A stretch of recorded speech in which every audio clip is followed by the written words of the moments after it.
หลังฝนตกนะคะในหมู่บ้านพังระเนระนาดเลยนะคะน้ำท่วมถนนเสาไฟฟ้าหักนะคะเพื่อนๆส่วนบ้านในวัยประมาณ 20% นะคะในการเสียหายนะคะต้นไม้ล้มระเนระนาดเลยนะคะหมู่บ้านเสาไฟฟ้าหักโค่นนี่ไฟก็ดับมาเกือบ2 ชั่วโมงแล้วนะคะ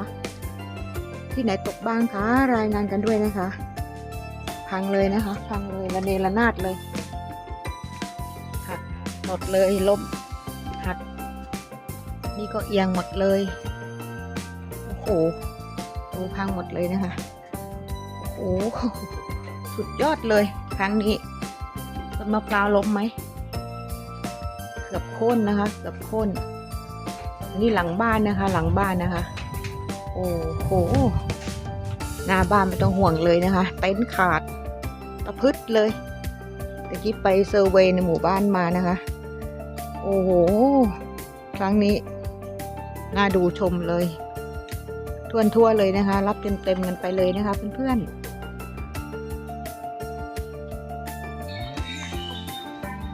ใส่เมื่อกี้นี่ว่าต้นไม้ต้นไหน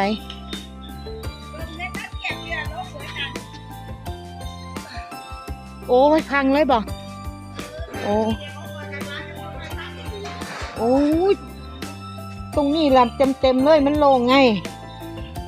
โอ้นี่นะ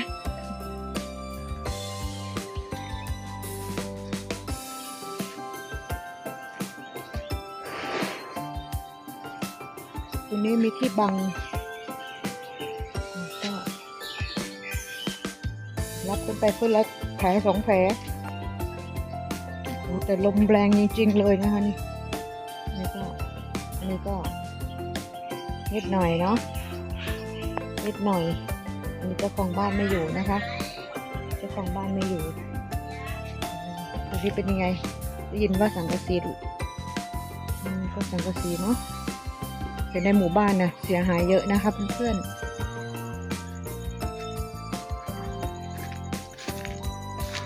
ตะกี้เขาไปในบ้านนั่นสังกะสีปลิวมาตรงถนนน้ำ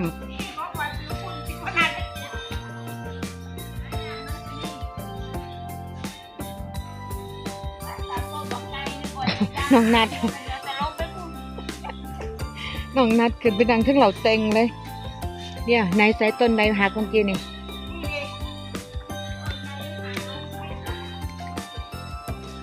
หังลงไปในท้องเนี่ยในสาเลยบ่โอ้หลอดไป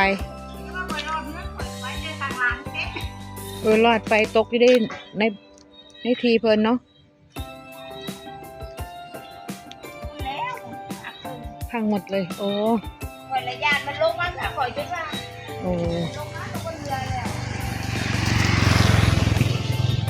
มันเป็นสถานการณ์สุด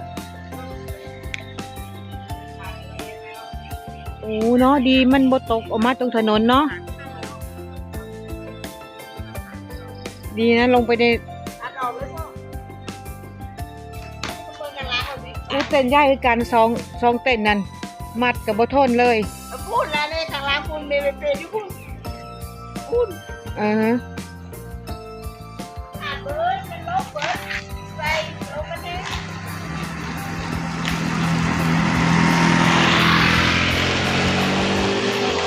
ลงไปแล้วเนี่ยพอดังทันลงเลยคนตกเข้าแล้วก็เห็นที่รถมากกว่าตาทุกวันเอาทางโน่นกับพ่อเอาทางโน่นอยู่ทางโน่นกับเละตุ้มเป้ทางหุ่นเสาไฟฟ้าพร้อมงานเราย้ายไปเที่ยวนี่ไม่มีโอ้ของเจ้าจะรับเต็มเลยแล้วเพราะว่ามันโล่งตรงนี้ไงจากของลุงโกมานี่อัดเข้าไปใหญ่มันหมุนมาค่อยหน่อยนี้เร็วไม่มากก็วู้นี่เดี๋ยวจะงานพวกนี้มันเหนียวมันโล่งเลยเต็มกันไปรับคนละแผลต้นมะม่วงลงเต็มค่ะร้านกะทิเอาละหักเลยบ่หักเลยใส่เนื้อโอ้น่ะตรงเล่าใกล้น่ะ